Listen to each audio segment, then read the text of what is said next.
Okay, we're back on. We're talking about Martin Obzina. And you were telling me a little bit about him and how you met him. And so you were being positioned to kind of replace him on the show? Not really.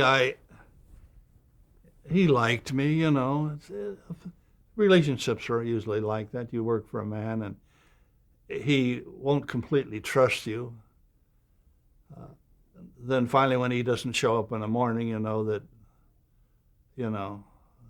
that he trusts you enough to let you alone and to start the company or handle the situation. But at first they're very apprehensive. I used to be the same way, and I've had assistants I could never really trust to start a company.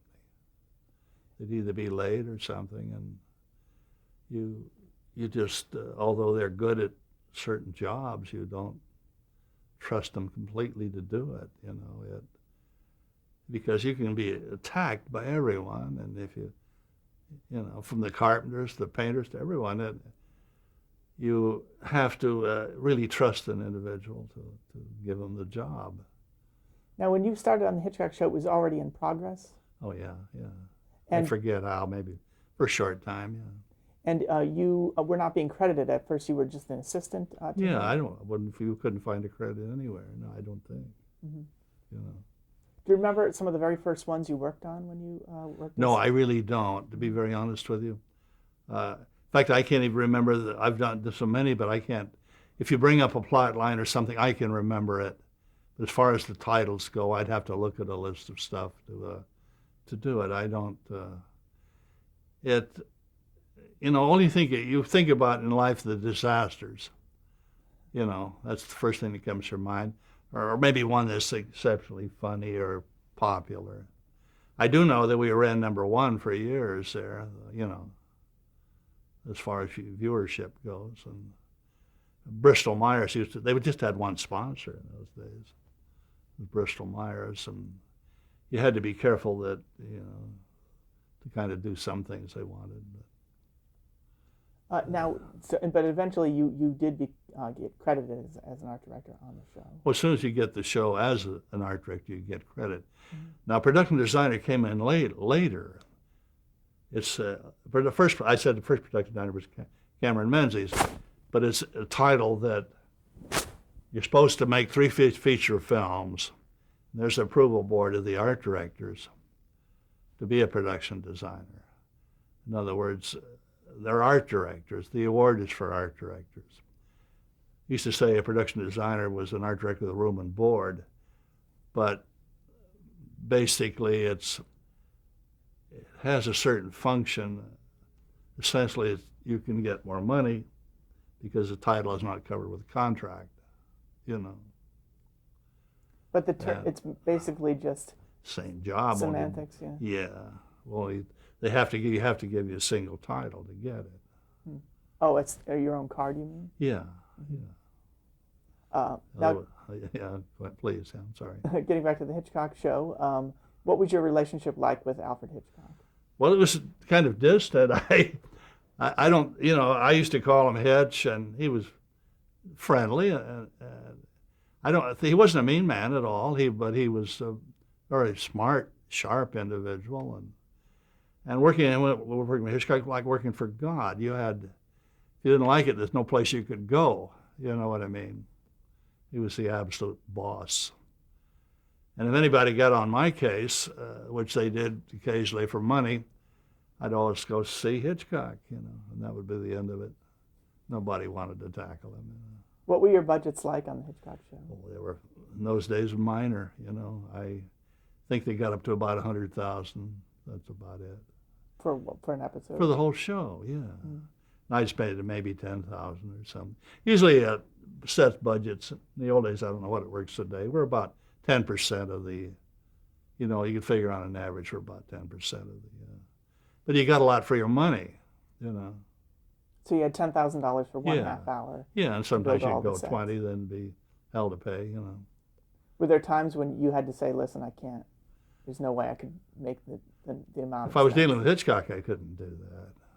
How would you get around it? Just do what he told me to do. And let the chips fall where they may. Even if it went over budget. Oh, sure, yeah. Do you I got to remember? go back and question him. I mean, that'd be disastrous. Do you remember any times where you did go over budget for any? Many times, sure.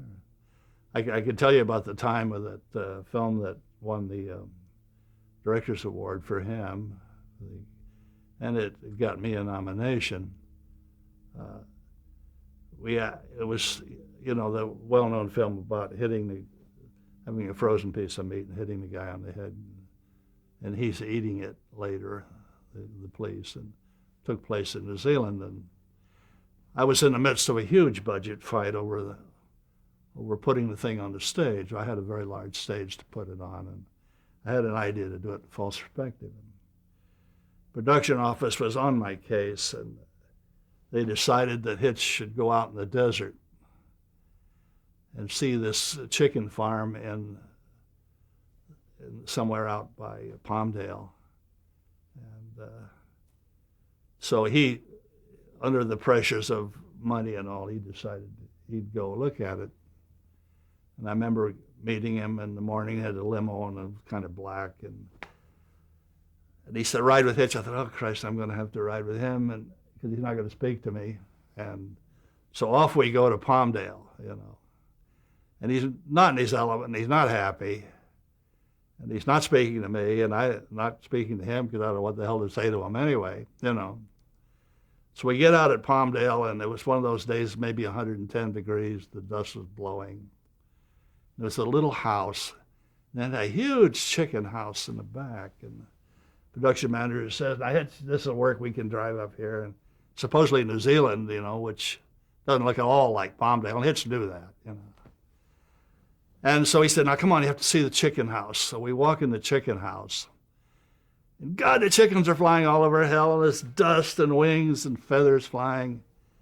And Hitch is standing there in his black suit. And I look down at his feet, and he has, you know, these shiny black shoes, and they're covered with chicken crap and feathers. And he says, Jack, let's go talk. So we went out to the car, and then Jack said, Jesus, you know, how soon can you get it ready on the stage? And I said, well, I'm defensive as hell then. I said, I can probably get it ready in 3 days, but it's going to cost for overtime. I'll have to have 3 shifts. And so anyway, back we go, and I build the set in a total panic. But I thought it was one of the better Hitchcock things, actually, you know. But talk about his reaction. Jesus, it was very funny, because he hated to be out in the sun, you know, to begin with, and was not in his element.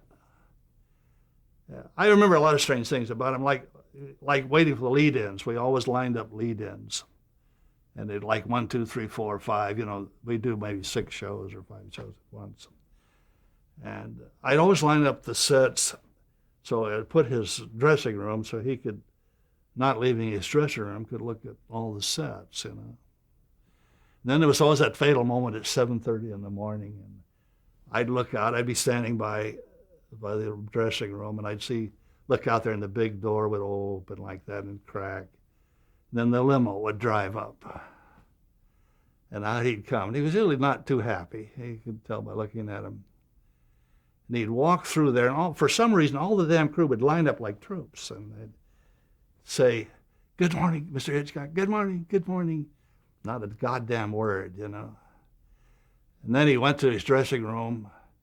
Then he'd come out and say, Lloyd. And the guy, when he walked through there, saw every goddamn thing you could think of, you know. Something wasn't right, he'd see it. You'd have to go fix it.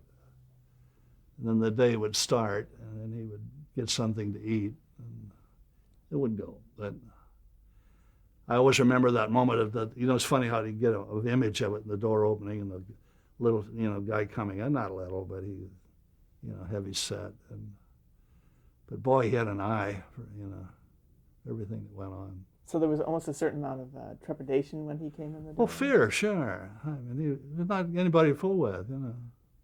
Now, let me go back for just a minute. That Yeah. one episode you were talking about, this was the Lawrence Harvey episode? Yeah, I think Arthur. so. Yeah. Arthur. And why did Hitchcock, why did you go on location at all? Just to Because I was spending too much money. They were, you know, checking the budgets. And so but they you thought had, they could shoot it on location? yeah. To save money? Yeah. Save building the set because it was an extensive set. It had to be. I even had big chickens in the foreground, the little chickens in the background. False perspective, ramp the stage. But it was all, I talked to him first. He thought it was a good idea. But selling it to the production people was another thought. So that this time they were making a stand. And by bringing him out there. yeah, and it kind of amused me because it blew up in their face. But there was always that war going on, constant underground war about money and art. Art and money are two different things. Now, what was Hitchcock's attitude toward the art direction, and how much interest? Well, he was an art director, so he was he was always interested in it. You mean he started that way? Yeah. Before he was a director, he was an art director.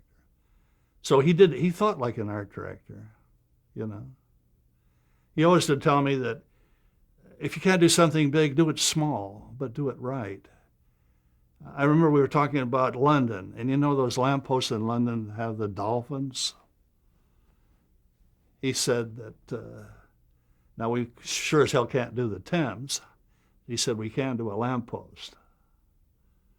And let's do a lamppost that's just right, and everybody will think they're at the Thames, which is the truth, But if you do the lamppost wrong, you're in deep trouble, So you have to explain to people that you're going to build a lamppost that maybe costs $5,000. They say, well, what the hell is the difference? Use an ordinary lamppost. Well, anybody that knows is familiar with the lampposts in London. I know I am. I walked around and looked at them. And he had, that knowledge, which works, it really does. What kind of research did you do for the Hitchcock show? I know there were a lot of period.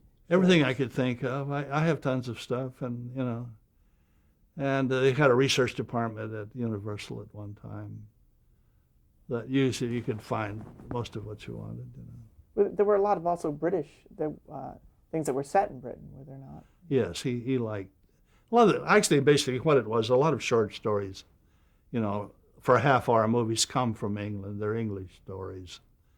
And he always loved the ones where the guy would rob a bank or do something and run away with a beautiful girl. He's an old married man, and he'd run off with a beautiful girl.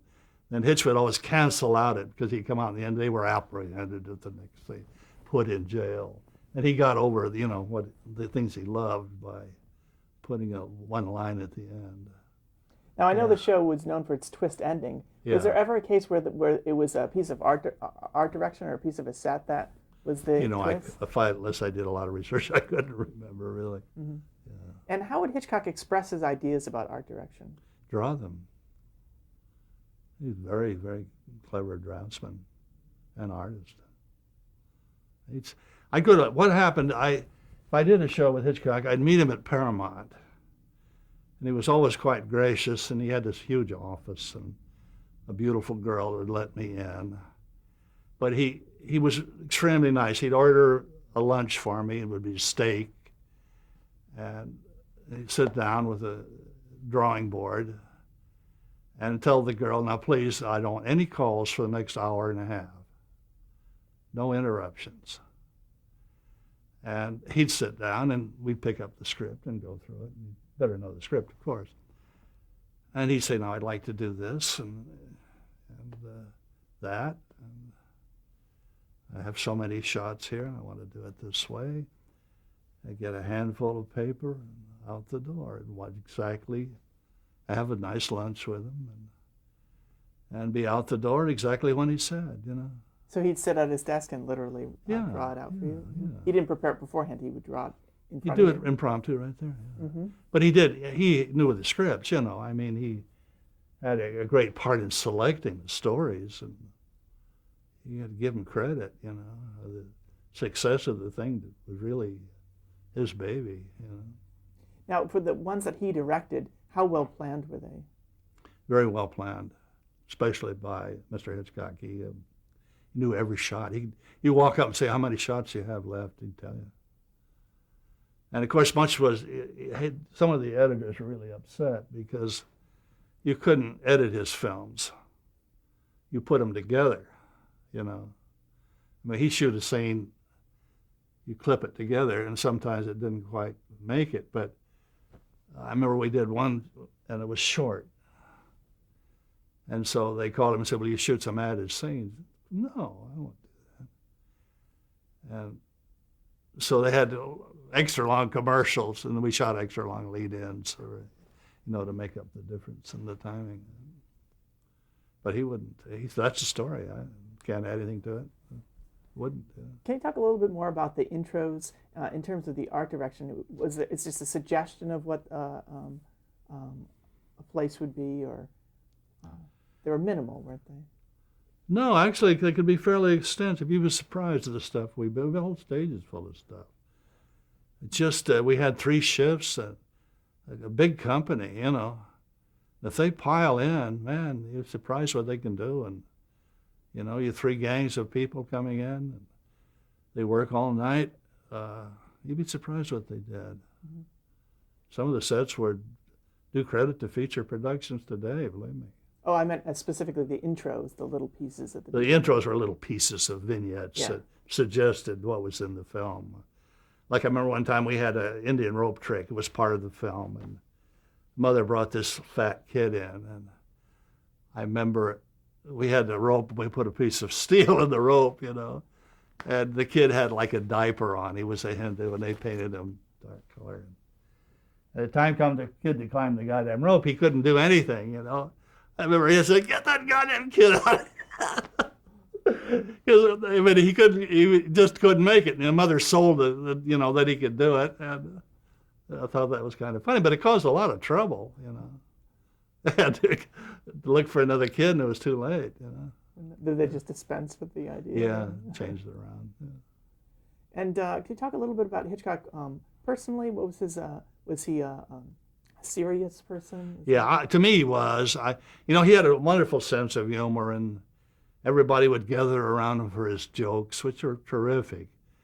But I always thought he was a very private man, and not part of the Hollywood scene at all, really, What was his demeanor on the set?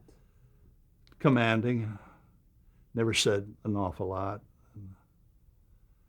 He was sort of like the admiral of the fleet. You know what I mean?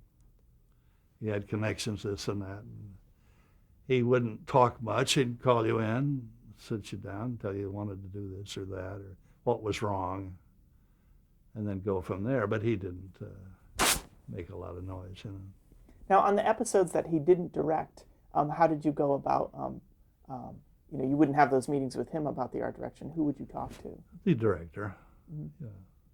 And Joan Harrison would usually have to go to her office. So she was part of it. She, was the producer. She was a very clever woman.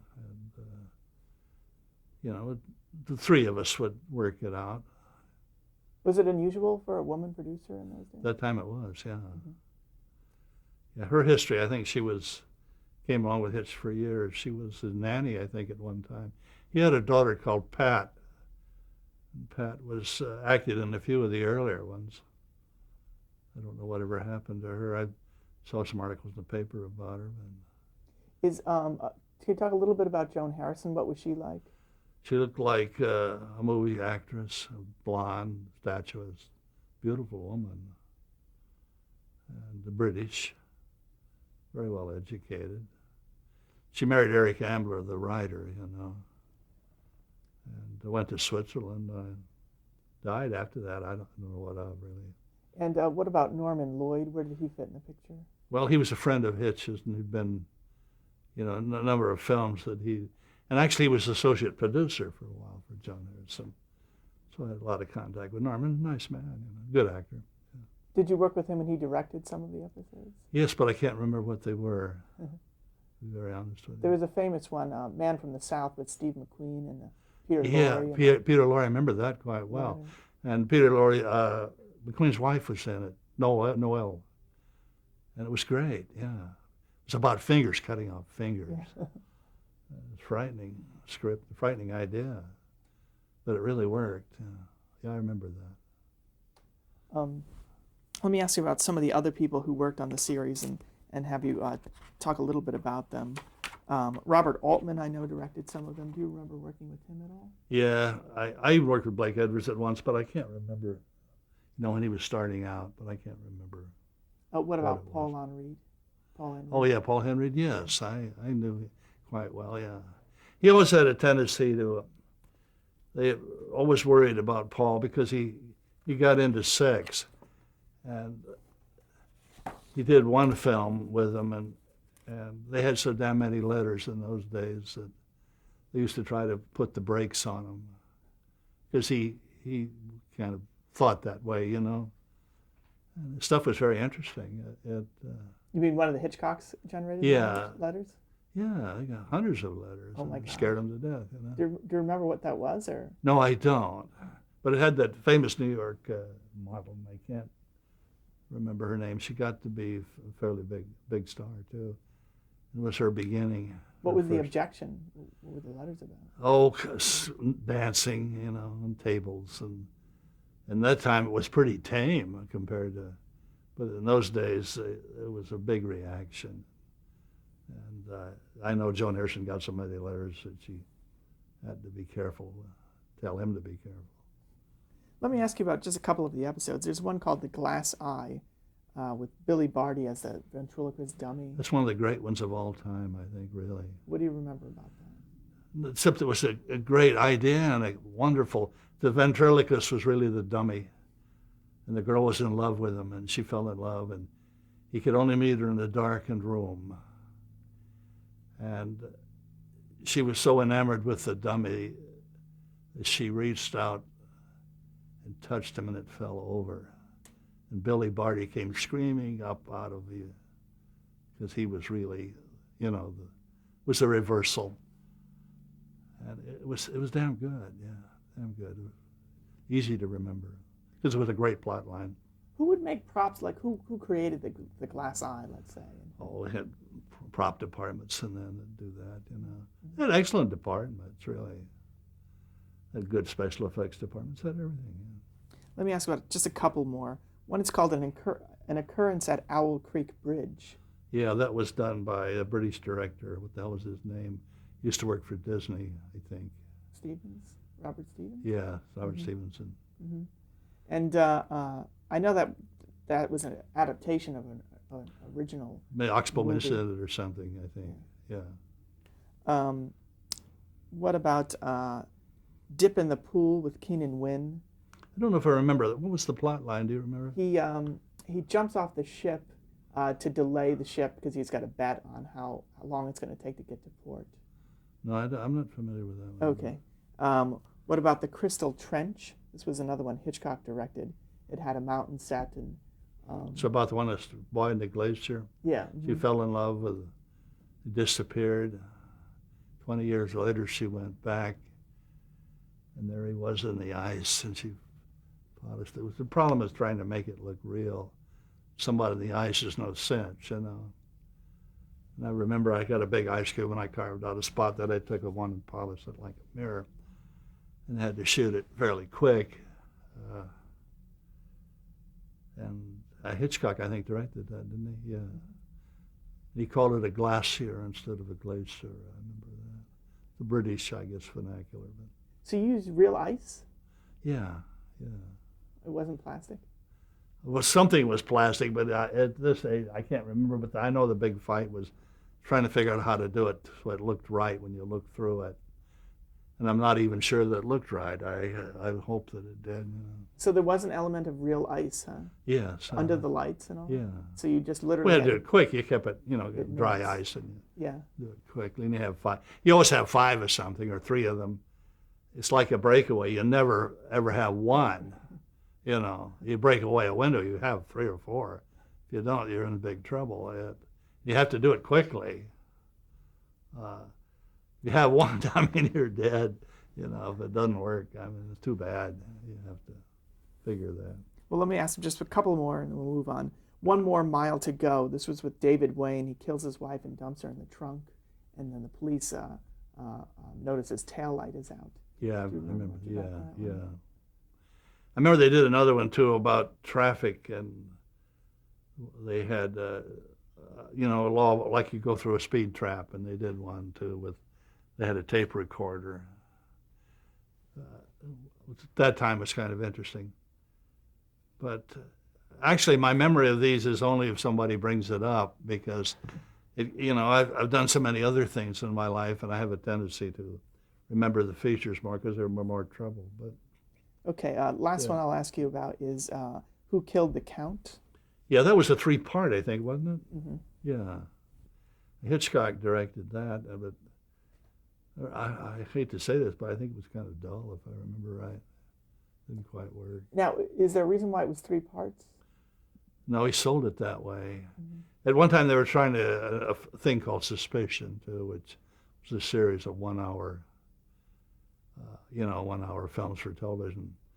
But if I remember right, there was one that's pretty good about Sargasso Sea, where they ended up on this kind of like Sargasso Sea is a floating bed of seaweed, and the mythical place was they ended up, and there was a molding that everything was covered with a molding, green slime that grew on everything, and they basically he's there for a couple of days with his girl, and they're stranded. They don't know what to do.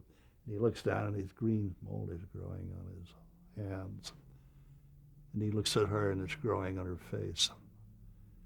And at the end, there's 2 things, just, horrible things with green all over them standing. And that's the out. And it was a good script, a good idea. Do you remember how you created that look? No, I don't. It was mostly done by effects people, to be honest with you. And, I also want to ask you about the set decorators. There were quite a few of them. James Redd is. Yeah, he was head of the department at one time and did a lot of the series. A very nice guy. It was George Milo, who was really an Academy Award decorator. He was very good. And they were all, good people. And what is your relationship? What is the relationship between? Very friendly, because you work as a team. Decorator is your team. You go, even designing a set. If you have time, and you better have, is you go down and find the furniture, and there's a plan with furniture on it. It irritates a lot of decorators, but you really can't design a proper set without thinking about where the furniture goes, especially in a movie where the camera goes. It's like, shooting me here. I would never do this as an art director. You take the most interesting background and be goddamn sure that it's that way and the action is this way, because you're not going to see it. I remember one time I built a beautiful set, and I walked in, and the director was way in the back of the set and shooting a little stair at back there. I said, Jesus Christ, what are you doing? He said, well, John, the stair looks so good, I'm back here shooting it. But he didn't get the idea that you're not going to see anything. I built all this, and he's there, and he should be out here. And David Butler always pulled a trick on me. I don't know if you've ever heard of David Butler, but one time he did all the Shirley Temples, quite a famous director in Hollywood. Big fat man that always played Santa Claus at Christmas, and he was a typical Santa Claus, he's wonderful. And he said, John, come down here, God, come down here. And I'd go down, and he'd be standing, I don't know if it was a joke or not, I think it was probably a joke, it was funny. He'd be a huge man standing there, and he said, God damn, what am I going to do? And he'd be open end of the set looking this way. And I'd say, David, I'd get him by the shoulders and turn him around, it's that way. And I never could figure out whether he was serious or putting me on. I'm sure he was putting me, but it was always funny. He was always hysterical looking at it. And I think, it's just a funny gag, but Okay, we're going to stop there. Never quite sure. End of our tape.